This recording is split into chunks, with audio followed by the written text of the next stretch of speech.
Okay, hello everyone. My name is Dan Hamilton. I direct the Global Europe program at the Wilson Center, and we're very delighted to welcome everyone today to a discussion on North American European responses to the crisis in Belarus. We have a great lineup and hopefully a stimulating conversation for everyone that will include the audience. There's quite a crowd out there, as I understand, so I want to thank everyone for spending their morning with us here on this topic. We're cooperating today within the Wilson Center with the Kennan Institute and the Canada Institute, and our colleagues are also on the line. What we'll do is ask each of our three speakers, I'll introduce them and then ask them to speak briefly, and then a basic option for them to comment on each other's comments, and then we will turn to audience questions and answers. I'm going to turn to my colleague Jacqueline Orr, who will tell you in the audience how you can participate with your question and comment. So please, Jacqueline. Hello. If you want to submit any questions today, please find us on Twitter at Kennan Institute or at Canada Institute. You can also email us at ki@wilsoncenter.org or canada@wilsoncenter.org. Thank you. Great. Thank you so much. So today we're talking about the crisis in Belarus. The people on the call are probably aware Belarus had its latest election on August 9th, which according to the regime extended Alexander Lukashenko's presidency for another 5 years. He's been president for 26 years already. But that election was contested with mass protests erupting, taking place daily against Lukashenko. His opponent left the country, and many Belarusians are calling the election fraudulent. The European Union, Canada, the UK, the United States have called the elections illegitimate. The EU, Canada, the UK, they've taken a further step and imposed sanctions on the country, while Russia is supporting Lukashenko. And so the question is, what is the international response so far? What could it be as things develop? How might those things develop in the country? And the impact of sanctions. How do democratic countries address the issue of election fraud in a country like Belarus? And how do we manage relations with Russia in this same context? So we're really delighted to have three speakers with us who are quite engaged and involved in the conversation. Let me just briefly introduce them. First, Radek Sikorski is a member of the European Parliament currently. He heads the European Parliament delegation for relations with the United States. He was the Marshal of the Polish Parliament, the Sejm, sort of like the president of the parliament. He has been both Minister of Foreign Affairs and Minister of Defense in Poland. He spent a good number of years in Washington and is very familiar with the Washington scene. And it's a real pleasure to have him join us today. Ken Yalowitz, Ambassador Yalowitz, was a retired Foreign Service officer, a career Foreign Service officer, who was twice ambassador in Belarus. And he was also ambassador in Georgia. And Ken, it might be interesting, your thoughts you have on any parallels that you see or distinctions between issues in those countries. Ambassador Yalowitz served in Moscow 2 times. He served in the Netherlands in the US mission to NATO. He has been at many different universities in the United States: Dartmouth, Georgetown, Stanford, Washington Lee. Ken and I both served with a great colleague, Robert Fraser. Bob Fraser was involved in the Dayton peace agreements for Bosnia. It's the 25th anniversary of those agreements next month. He was killed in his mission, and in his honor, there are awards in his name for peacekeeping and conflict prevention. And I'm delighted to say Ken Yalowitz was awarded the Ambassador Robert Fraser Award for Peacekeeping Conflict Prevention for his work about preventing spillover of the Chechen War into Georgia.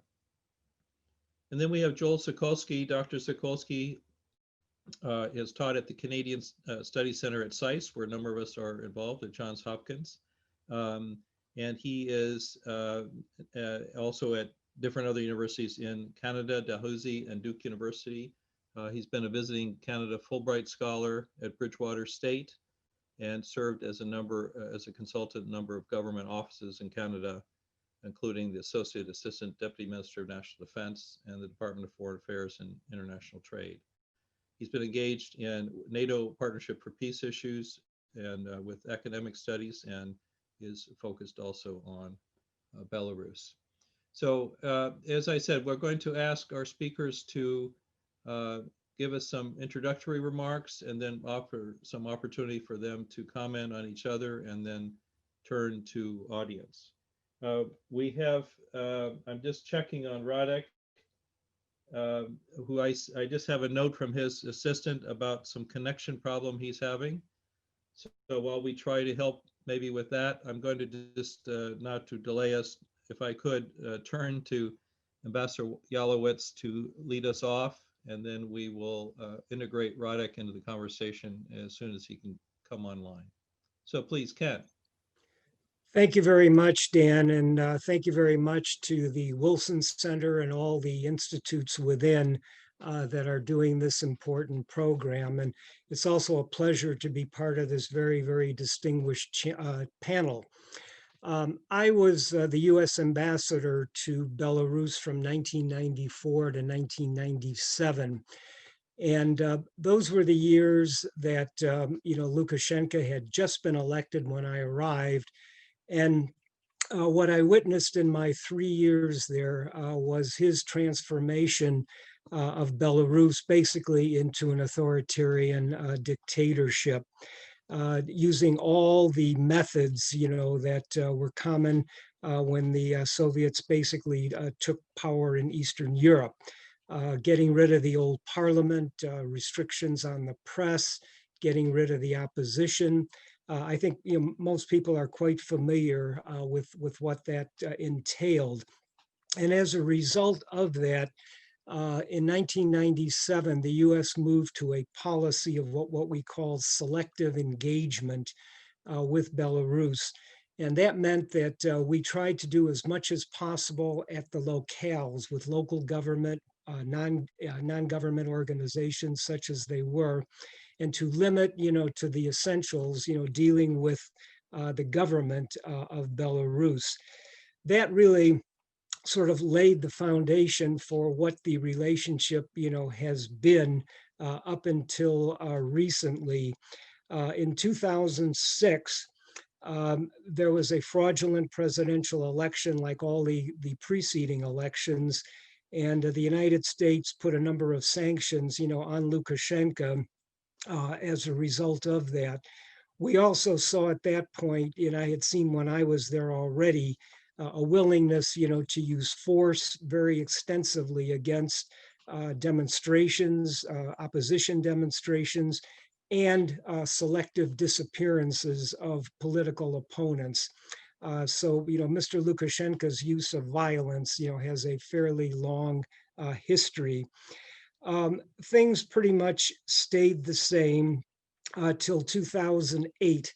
And then Mr. Lukashenko, in retaliation, downgraded the relationship. He, called his ambassador back from the United States, and the United States did the same. So from 2008 until the present day, we have not had, an ambassador in Belarus, and the same, with Belarus. A significant change happened as a result of the Russian hostilities, initiation of hostilities in Ukraine. To make a long story short, I think Lukashenko was very much concerned that something similar, could happen in Belarus. And there was a bit of an easing up. He released political prisoners. There were some sanctions lifted, by all the countries concerned that we're talking about today. And there was somewhat of an official dialogue resumed. And a colleague has referred to Lukashenko in this period as taking on an Ataturk kind of situation. In other words, he was portraying himself as the father of his country, whereas before, he had really focused a great deal on a very close and very intense relationship with Russia. And post 2015, we also saw the beginning of some very significant disputes between Russia and Belarus on commercial issues, on visas, on this idea of creating one state. The Russians wanted an air base. And in addition to that, there were disputes over the Russian supply of cheap oil to Belarus. And Belarus has relied on that very extensively, to re-export refined product as a major export earner. And what this really, showed now, as Lukashenko, sort of was, balancing a little bit more to the West, is Lukashenko has been a balancer, all of his time. He makes no secret of his desire for the close ties with Russia, but he also likes to keep the ties, to keep the doors open to the West when the Russians put pressure on him. With us, the situation changed rather significantly about a year ago. The then National Security Advisor John Bolton visited Belarus, and Secretary of State Pompeo visited Belarus earlier this year. And I think it's probably fair to say that we were very interested in improving the relationship because of these changes in Lukashenko's position. And I think part of the broader situation where Belarus took on more importance as the US looked at Russia and China as strategic competitors. And during the Pompeo visit, we talked about, for the first time, we designated an ambassador again and talked more about, the improvement of relationships. But still, those issues of human rights violations, democracy, were still very much at the fore. Of course, Dan, you mentioned the events, that have led to the current crisis. And I think I would have to say that, what I've seen of Mr. Lukashenko, nothing surprises me based on, my 3 years of dealing with him. The United States has declared that he is no longer the elected president of Belarus, even though he was sworn in secretly, for for another term. We have also raised the sanctions, and very similar now to what our allies are doing. And I just want to mention a couple of other things. Our Deputy Secretary of State, Steve Biegun, who has spoken a fair amount about this crisis, has pointed out that we view what's going on there as basically an internal issue. I don't think we want to see this as a U.S. or Western Russia, competition over Belarus. We recognize, that Russia does have significant influence in Belarus, and according to what Biegun said, we are not really in a competition, with Russia. At the same time, we have pointed out, that Lukashenko, is basically illegal in terms of where he is. We think that the Russians are probably tired of him as well, and I think that's probably correct. But there is no alternative, to him, right now. And as Dan mentioned, Russia, has come to his support. My own sense of where this is going is that Lukashenko, and we have not mentioned yet October 25th, that's the date when the opposition has set a deadline for Lukashenko to leave office. Otherwise, there's going to be a massive general strike. And Lukashenko has already authorized his security people, to use force. And the bottom line to me is that, Lukashenko, as long as these security forces, stay loyal to him, he may well, stick it out. And I look at Venezuela, and I look at Iran as areas where, authoritarian governments have stuck it out, even though there are significant popular, manifestations. And my guess, is that he may survive this in a very weakened condition and much more beholden, to Russia. So the bottom line is, we have had a very difficult relationship with him over the years. But I think there's a sense also that there is not a great deal that outsiders can do. And as I said, Began indicated that this is an internal issue. And so as I say, I think there are rather finite limits on what the outside world can do in dealing with Mr. Lukashenko. Thank you, Ken. Just to keep our audience updated, Radek Sikorski is just having connection problems. He's working furiously to join us, and we're working in the background to help that. But we're going to continue the conversation. I'm just going to turn to Joel now to add a perspective from Canada. Please, Joel. Well, I mean, the perspective from Canada is, as you know, Canada's joined with the UK and others in imposing sanctions. The more immediate, I think, concern is what happens if this doesn't settle down, if Lukashenko cannot get a hold of unrest in Belarus, and for some reason or another, the Russians, who would prefer not to, intervene. And this poses a threat to a new situation for NATO. And my view is that this is where the more concerns for Canada become a little closer than they would otherwise. This is another country which is having internal problems. And this is simply because, as you know, since 2014, Canada has been participating in NATO's op reassurance, and especially in the enhanced forward presence, particularly in Latvia, where it's the framework nation and has a large number of forces, and including a new headquarters. And so this puts, in some sense, if things do not settle down, this would put Canada, NATO in general, but Canada in particular, on the front line of any difficulties that would arise should Russian forces, either overtly or covertly, start moving into Belarus, and then in that sense, along with other enhanced forward presence countries, Canada and NATO allies might consider some sort of reinforcement as a signal to Russia that that NATO is serious about protecting the sovereignty of those countries. With Russian forces moving into Belarus, it would create a new situation.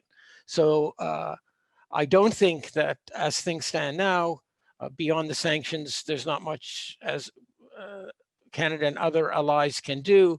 But should the situation escalate, because of unrest in Belarus that the government can control, and Russia decide to move in, then it would call for some sort of NATO reaction, and that reaction would, in the first instance, be some sort of reinforcement of the existing enhanced forward presence position in the Baltic states, and perhaps into Poland, just to reassure those countries and to show that the NATO alliance is serious about protecting their sovereignty.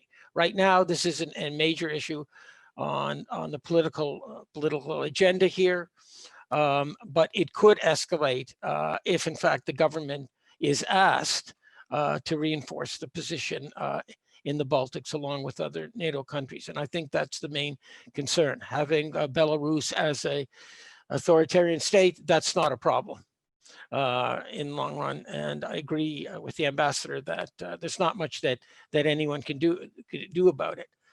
The main concern is, if it doesn't settle down, then NATO has to do something.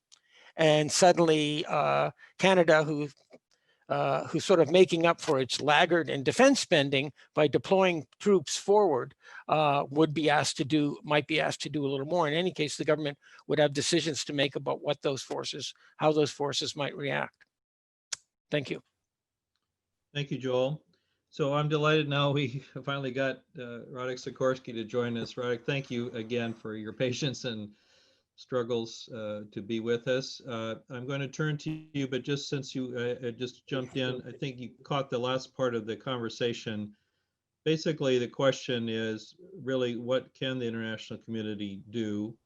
Both Ambassador Yalowitz and Dr. Sikorski said there's little generally that could be done, but I wonder about that. I mean, the Parliament and a number of EU countries and the EU itself have, tried to go forward with more aggressive sanctions. I think both in Poland and the Baltic states, there's even greater pressure to do some things. You're also the home now for some of the opposition folks. There has been a debate about NATO, but I think NATO, frankly, has been trying to downplay any role it has here, so it's not used as an excuse by Putin or Lukashenko to do anything drastic. So I'm not sure that the NATO thing is really in the front lines. Maybe it is in terms of how things will develop, but I wonder what you think about that as well. So is there really little that can be done? What has been done on the European side that maybe North American colleagues aren't as aware about? And what's your suggestions for how we could continue to manage and deal with this? Please, to you. Thank you, Radek. Hello, and regards from the depths of Polish countryside. The work of the European Parliament continues, but we work remotely. And it was remotely that yesterday we awarded the Sakharov Prize for the freedom of thought to the democratic opposition in Belarus. We have also, as the European Parliament, adopted a report entitled Recommendations to the Council, which is the member states, the prime ministers, the Commission and the High Representative on relations with Belarus. This went through by 602 votes in favor as opposed to 44 against. And it calls for the EU to review its relations with Belarus, calls for the establishment of a high-level mission, calls for new elections, calls for sanctions on Lukashenko, calls for negotiations of the EU-Belarus partnership priorities to be suspended, recognizes Tichanowska as and the Coordination Council as a legitimate representative of the people, and calls for financial support for free Belarus media that operate in Poland. We have also adopted a Parliament resolution on the 17th of September, which supports the decision by the EU and its member states not to recognize the fraudulent election result. We underlined in it that Lukashenko will not be the legitimate president of the country, and we supported the people of Belarus in their legitimate demands. I could go on, but let me pass on to our attempt for the EU to establish a Magnitsky Act, and you know what that is, so that we could pass these targeted sanctions in this case, but also in other cases. Svetlana Tichanowska participated in our Committee on Foreign Affairs,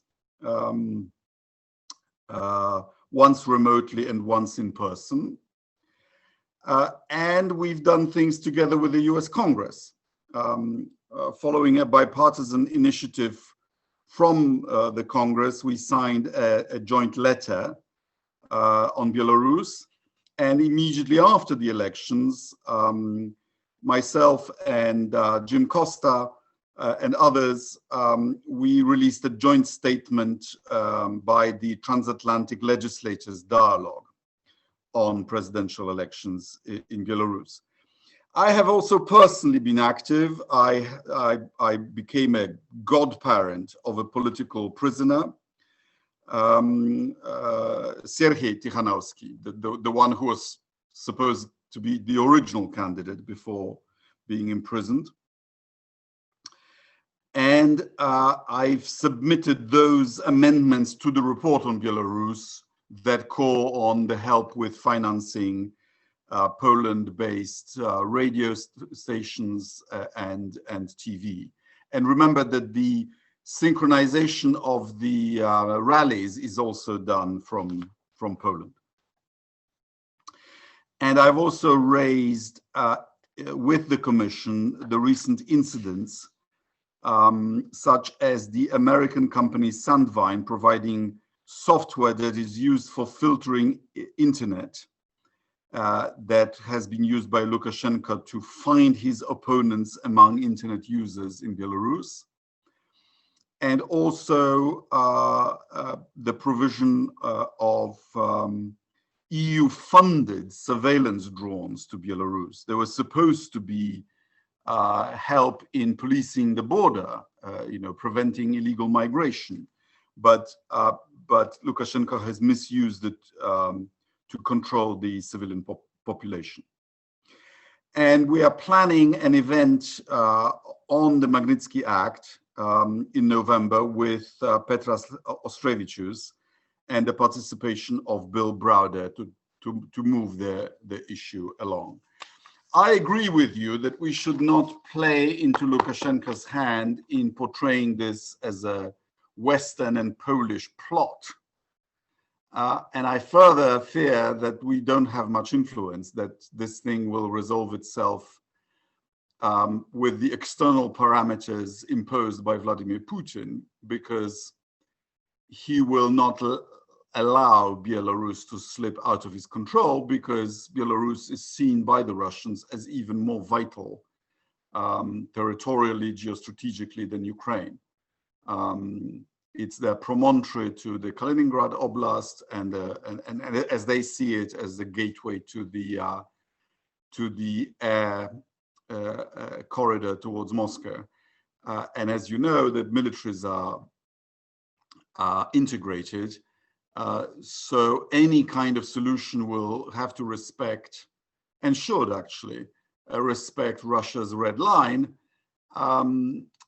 And the question in my mind is whether Putin can envisage a transition to someone else rather than Lukashenko.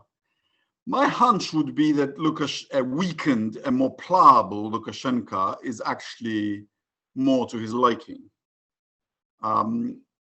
His second best solution would be to have someone from inside the Belarusian nomenclatura who would be even more pro-Russian than Lukashenko. Thank you. Radek, thank you so much. A number of things of interest there, I think, in particular, for those who don't know the Magnitsky Act, the basic premise of that type of legislation is personal sanctions, right, to go after individuals that are particularly involved. The U.S. has that. I wonder, just a question back to our group, about this notion that you can't do a whole lot, but you could ratchet it up with more personal sanctions along the lines that Radek is just saying. And I wonder on the Canadian and U.S. side whether that also strikes a tone. Radek, I was very interested in what you sort of mentioned in passing, but it's an interesting idea. You said that you were a godparent to opposition leader. I'm not sure if that term translates well in the U.S. context, but the idea that you sort of are the mentor or contact point, or someone who's watching out for an individual opposition leader, sort of a reverse Magnitsky Act, if you will, that you also single out people, but in a positive way, and also invest in political capital. I mean, that strikes me as a very interesting innovation that could be also extended to other colleagues. I just wonder whether, are you the only one? Is what's behind all of that? Is that something other legislators in other democratic countries might also think about doing? Because it strikes me I'm not the only one. It was the idea of a Belarusian human rights group I can find you the name. And it involves also writing letters to Belarusian authorities. I wrote to the foreign minister, whom I know personally. And it also means keeping the awareness of the international community of the plight of the person that you are sponsoring in one's social media. So I have 1 million followers on Twitter. So you post photographs of yourself with the name of the person on your Twitter and Facebook accounts, which I hope will help. It helped opposition figures back in the 70s and 80s when we needed that kind of support from the West. That sounds like an interesting idea that maybe it could be extended. And the other question is about on sanctions, more on the financial side of things, corruption, trying to shut down money flows. Is there more that could be done there? Do you think that sometimes, the issue of the countries like this is what the West should be doing itself, so it's not enabling others to take advantage of their positions of power. And I just wonder, to what extent do you believe Western institutions are sort of involved? You mentioned the companies that have provided products, but are banks and other types of, are we being used as funnels and channels for that type of thing? And could we be doing something more in that area? To the best of my knowledge, Lukashenko keeps his family's money in Dubai. And of course, Magnitsky type sanctions will not affect him much because he does, unlike some Russian oligarchs, he doesn't keep his assets in Western Europe. And he's not planning a holiday in the French Riviera. But that's not to say that other dictators and human rights abusers are not using our financial institutions to abuse their citizens. And as you know, there is roughly 50 trillion euros hidden away in tax havens. And some of these tax havens are not on exotic islands in the Caribbean. They are in Delaware, Nevada, Luxembourg, and Cyprus, of untaxed, sometimes stolen money. So, we should sort this racket for the sake of the money that we need to fight the pandemic, but also for the sake of the citizens from countries from which the resources have been stolen. Right. Thank you. So let me ask both Joel and Ken, maybe in that order, Joel, and then Ken, back on your comments on each other's comments and what Mr. Sikorsky has said, but particularly this idea of pressing you back on that there's not a whole lot we can do. I mean, Radek has said a number of things that probably could be done more. I wonder if any of those resonate with you. Or is it a different situation for the United States or Canada than European colleagues? So what's your view on that?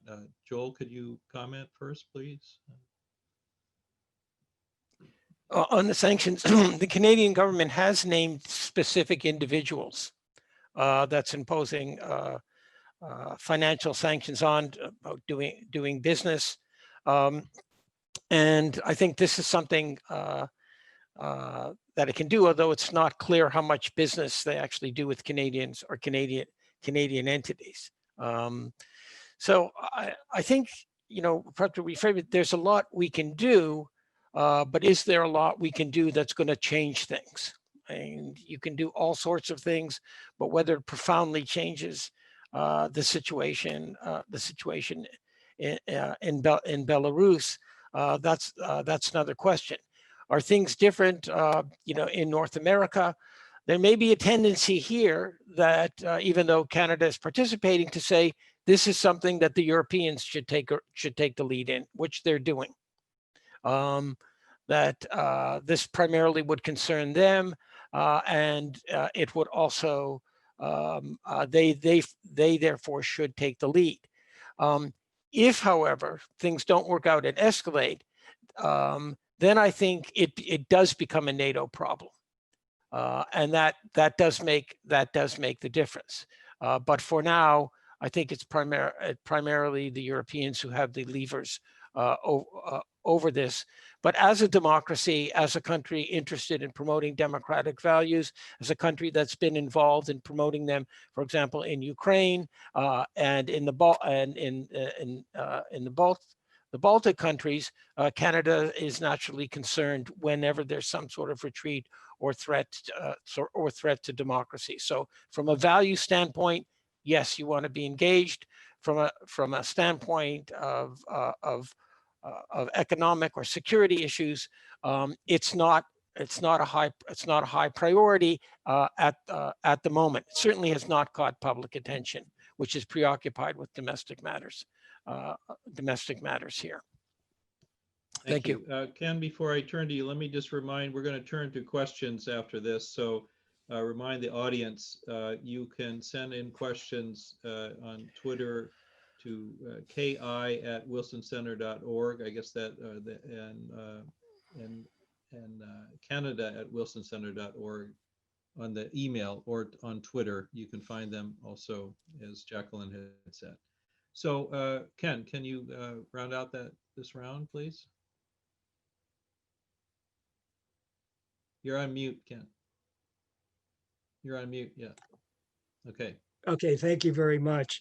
The first thing I would say is that, the Russians are carrying a number of economic burdens, right now. The costs of Crimea, Eastern Ukraine, and there are a number of their overseas adventures. But I don't think, what they might have to do in Belarus to prop up Lukashenka, is going to break them financially. I think we've seen with what the U.S. has done with Iran and even with Venezuela, that it's very, very hard to break the will, of an authoritarian government, simply using, economic sanctions. Another point I wanted to make on NATO, I think the Russians recognize very clearly that the opposition demonstrations are not pro-NATO, they're not pro-European Union, they're pro-democracy, they're not anti-Russian. And I think the Russians recognize that, and they probably do not want to use military force, because that would change the dynamic. It would probably force the demonstrators, to look to NATO and the West. Another factor that I wanted, to mention is, that in the United States, we are obviously now preoccupied with our election, 10 days off. A great deal of attention is being given to the struggle in Nagorno-Karabakh. We have a very large Armenian American community, which is very concerned about it. And the Secretary of State is having both foreign ministers, Armenia and Azerbaijan, in the United States very, very shortly. So as a practical matter, I think it's going to be hard to focus, the American Congress, on Belarus. We've already upped the sanctions, as I said earlier. And in addition to all the things, that Minister Sikorsky mentioned, the resolutions, all of those things, all of those are very, very, very important. But again, I don't think they're going to, change the, the situation on the ground. And if Minister Sikorsky is still there, I would like to just pose to him the following question. I've heard people say that the mass demonstrations, in Belarus, which I never would have expected, when I was there as ambassador. Obviously, there's a whole group now of intellectuals, of computer, geniuses, software people, in Belarus that are really forming the essence of this opposition movement. And someone said to me that the answer with Belarus may be watching what happened with Solidarity, in Poland, that the society is changing very significantly, and that over time, Lukashenko is doomed. And I tend to agree with that. I think that, the clock is ticking on him, and that, he may stay in power, a bit longer because of the Russians propping him up.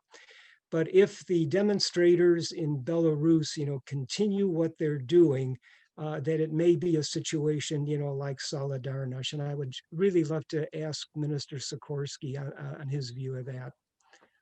Okay, Ken got in the first question. So why don't we turn to Radek, if you can, to just ask that question directly, answer it directly. Well, let's remember what happened with Solidarity in the 1980s. In 1980, there was the strike in the Lenin shipyard, which the authorities didn't like, but didn't attack, and made a provisional deal for an independent union to be created. And there was a sort of stalemate for 18 months, after which the authorities cracked down by imposing martial law in December 1981 and jailing about 5,000 opposition figures and interning Lech Wałęsa. And for about 8 years, it looked like they won. And after 8 years, communism collapsed. But it collapsed because the external parameters changed. What changed in the meantime was that Gorbachev came to power in the Soviet Union. And when Jaruzelski was joining the roundtable conversation with the illegal Solidarity movement, he knew that A, he had Gorbachev's permission to do that, and B, Polish communists were seeing the writing on the wall, and they were preempting events by making an internal deal. And as a result, Poland had a non-communist government in August 1989, when the Berlin Wall was still standing. And that led to other developments in the region.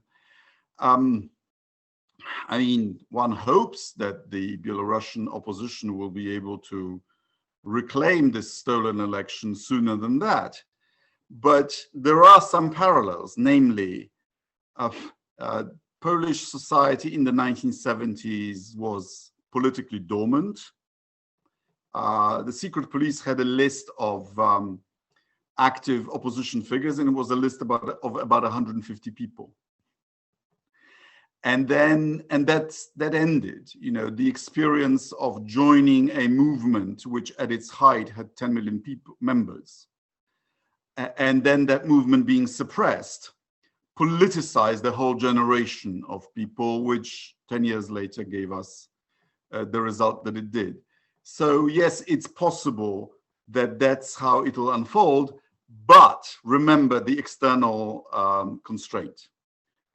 So I don't think it changes my view that Russia has a lot of influence in Belarus. It's 300 years of history, its language, its joint efforts in the Second World War, its Russian culture is predominant in Belarus, and so on. Europe also is attractive. Hundreds of thousands of Belarusians work in the European Union, and they see us as an attractive model. But I think that events in Russia will have a lot to do with what may happen in Minsk. Thank you. Okay, so we do have some questions from our vast audience out there, and let me turn to that. But I'm going to ask my colleague Chris Sands from the Wilson Center Directs the Canada program to start us. Chris? Thanks very much, Dan. I wanted to ask a question, maybe initially to ask Joel Sokolsky, but anyone could answer it. I wonder what you think about economic pressure in order to move change in Belarus, and two things in particular. On the first instance, the IMF has a COVID response fund. They suspended a $900 million grant in September for Belarus because of non-transparency. But Belarus is definitely trying to get more money. They have IMF access, but they're also stuck in a long WTO accession process. I wonder if either of those levers, where Canada is influential in both the IMF and at the WTO level, could be useful in pushing for change and further pressuring Lukashenko at this time. Joel, that's directed directly to you. You have to unmute, and then if the others want to So say I something. think those levers are could be effective, but only if they're done, if their application has support. The IMF, and to do that would need the support of the major contributors. So if you're asking what Kennan can do, it might take the lead in asking these organizations, but it has to make sure before it does that, it already is going to get support for it. So it's, this is the way you operate. Before you make a suggestion like that, make sure it's going to get a positive response among your among your colleagues. I think it depends on how important it is for the Lukashenko regime to maintain power. As an authoritarian government, the welfare of its people may not be its top priority. And this always undermines economic sanctions, because the leaders will still do okay. And also, just bearing in mind what my colleagues have said, if the IMF and and through the WTO begin this pressure, then doesn't it look again to Russia, to Moscow, that this is the West interfering again? Because these, as universal as these organizations are, they're still primarily controlled by the Western countries, and so it's just another way of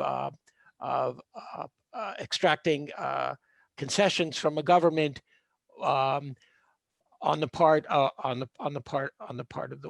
the West. And if you look at other areas around the world, as effective as these could be, to a government where its top priority is staying in power, the issues of accession to the WTO and even COVID are not going to be the top priority. And I think knowing or suspecting that diplomats and government in Canada are about cautious of getting too far ahead, they're going to wait to see who else would support that first, or even before they might take that initiative.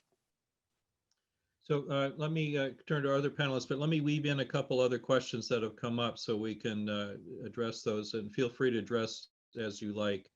There's before Radek joined, Ken was mentioning, I believe, the October 25th deadline, or Joel might have mentioned that the opposition has set. And one of our questions also says formally the fifth term of Lukashenko's presidency ends on November 5th.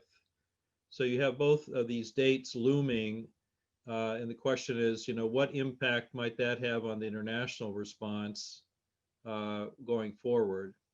The related question that has come in is saying that the EU sanctions imposed on Belarus don't seem to be having much of an effect, and the violence is continuing. Lukashenko is not showing signs of stepping down. And so the question is, will individual EU states like Poland impose sanctions on their own if the situation continues? Or will Poland try to, and maybe if Radek can say anything about the Baltic states, Lithuania in particular, would they continue to urge the EU track to be their main track, or do you see a different sort of sanctions regime evolving among EU countries? Maybe turn to Radek first and then Ken for any words. I don't see what the opposition can do come 4th of November other than what they're doing. So, I mean, I wish them luck, but I don't think so. And as regards relations with the European Union, it's not as if Lukashenko hadn't stolen elections before. I remember going to Minsk with Guido Westerwelle, the foreign minister of Germany, with the support of the Commission, and we verbally put 3 billion euros on the table if only he would steal the next election a little bit less flagrantly. And guess what? He did it anyway, and he jailed his competitors. So he's not regarded as legitimate to begin with. Even when Belarus is invited to important international meetings, it's usually not him. And I don't see what else we can do. I wouldn't count on sanctions by individual member states, because the the ammo is not there. But let me strengthen what has been said, because it's paradoxical that the West today is more instinctively Marxist than the East. The basic paradigm in the West is that if governments find themselves in economic and financial difficulties, then they'll change behavior, base determining the superstructure. Well, that's not how politics is done in Russia and in Belarus. There's primacy of politics, Leninist, kto kogo, and your first priority is to stay in power. Because if you're the kind of leader who has murdered his political opponents, then your first concern is whether you can hand on power while maintaining immunity from prosecution. And that's very difficult to arrange. So once you're on that conveyor belt of breaking the law and ordering murders, you can't really get off it. And that's the dilemma. And let me also mention two other myths. One is people think that Belarus is poor. Actually, it is 50% wealthier per capita than Ukraine. This is not the rebellion of impoverished people. And look at the crowds in Belarus. This is a rebellion of a middle class, which feels already relatively comfortable, and which is now demanding more, which is to say political rights. And secondly, the economics of it don't work the way you think. Belarus has been able to attract huge Western investments. Belarus has the population of a quarter of Ukraine, but has more Western investments, despite being a dictatorship. Let's face it, our business prefers stable, predictable dictatorship to freewheeling and corrupt democracy. Sorry to be negative. All right, Ken, please. I would very much agree with what has just been said. Just a couple of other points on that. First, with regard to Belarus, and Russia, as I've said before, the amount of money, that the Russians are going to have to spend, will keep him up. But don't lose sight of the fact that the Russians have probably penetrated Belarus very extensively, in terms of their military leadership, their security, and as Minister Sikorsky just said, the security forces, have a vested interest in the status quo. And they are not going to want to face, popular tribunals, if this regime, goes down the tubes. So again, I think the basic dynamic in Belarus right now is Lukashenko is playing for time. His thinking is that that the popular momentum will begin to fade over time if there are no political results. If the West does not intervene directly, which I don't think it's going to do. And I think it's really a power calculation going on right now. Who is going to blink first? And I think that Lukashenko's calculation is that he holds the upper hand. He's a Stalinist. He understands how many divisions do they have and how many do I have, and he still has a lot more. So again, to conclude, I think he's going to survive this in a very weakened state, and I agree that the Russians prefer to have him because he'll be easier to deal with. Thank you, Ken. May I add a footnote? Yes, I Radek, can I just to conclude, because I'm going to ask you a last question, and then we'll be done. There are questions also about the internal situation in the country. The question is, do you think the special police forces, the military, would eventually step aside and defect or remove their support for Lukashenko? And what about Belarus labeling the protesters as terrorists now? if you could just weave that in, and then what you wanted to say, and then we'll have to conclude. Well, the last one I don't know, but authoritarian regimes are up to do that, because then you can impose harsher penalties. Revolutions usually occur when the regime can't pay its security forces. And Lukashenko clearly has been paying them, and he still commands their loyalty. And as long as there have been some low-level defections, but on the whole, I'm afraid, the security apparatus is on his side. And the reason for that is that Lukashenko has purged the apparatus, in fact, also from Russian influences. So this is very odd. The militaries are completely interlinked, but the internal security apparatus is purged of Russian influences, because that's the direction from which Lukashenko has feared a coup against himself. And lastly, the cost through Russia, remember, is mainly via the energy price.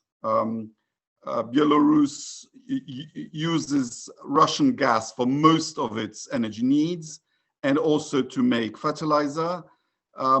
And it's getting a concessionary price, something in between Russian domestic price and the market price in Europe. And it's through this mechanism that Russia has subsidized Belarus to the tune of many, many tens of thousands of billions of euros over the last couple of decades. And clearly, it thinks that it's been worth it. Thank you so much. Minister Radek-Sikorski, Ambassador Yalowitz, Dr. Sokolsky, thank you so much for joining us. It was great. I find on the Zoom, we can't clap for you, but we can go like this. And so I want to thank you all for joining us.